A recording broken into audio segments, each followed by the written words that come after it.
प्रश्नावली 8.1 का प्रश्न नंबर 6, यदि ए और बी न्यून कोण है, भाई ए कोण है और बी कोण है, ये दोनों न्यून कोण है यानी 90 डिग्री से छोटे हैं, और कोस ए बराबर कोण बी दे रखा है, तो सिद्ध कीजिए यानी कि दिखाइए कोण ए बराबर कोण बी है। कोण ए बराबर कोण बी है, ये हमें सिद्ध करना है। तो क्या करेंगे, सबसे पहले कोस ए का मान निकाल लेता हूँ। तो कोस ए, भाई कोस क्या होता है, बी बटे में एच। ए के हिसाब से आधार क्या हो गया, ए सी बटे में एच। एच तो होगी हमारी ए बी।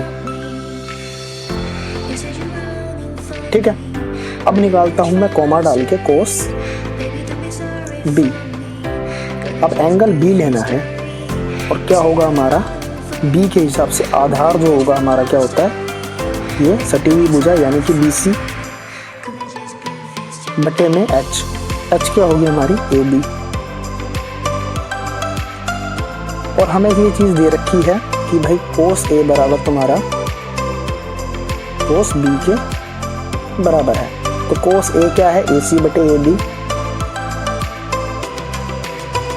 और कोस बी बी सी बटे ए बी।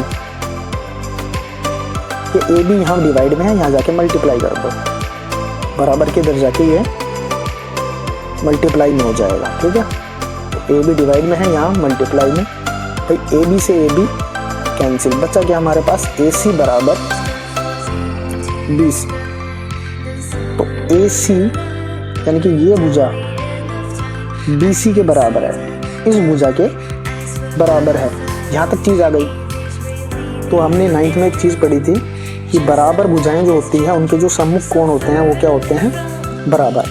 यानी कि ये भुजा इस भुजा के बराबर है, तो इनके सम्मुख कोण यानी कि कोण बी बराबर हो जाएंगे कोण ए।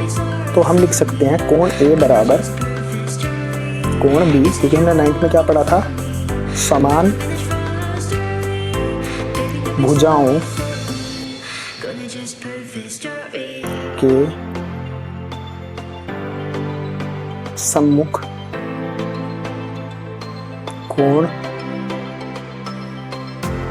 बराबर होते हैं।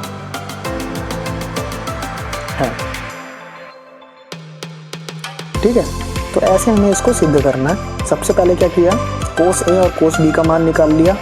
उसके बाद कोस ए बराबर कोस बी हमें ऑलरेडी दे रखा है, तो कोस ए बराबर कोस बी, इनकी वैल्यू आपस में कैंसिल हो गई, तो ए सी बराबर बी सी सिद्ध हो गया।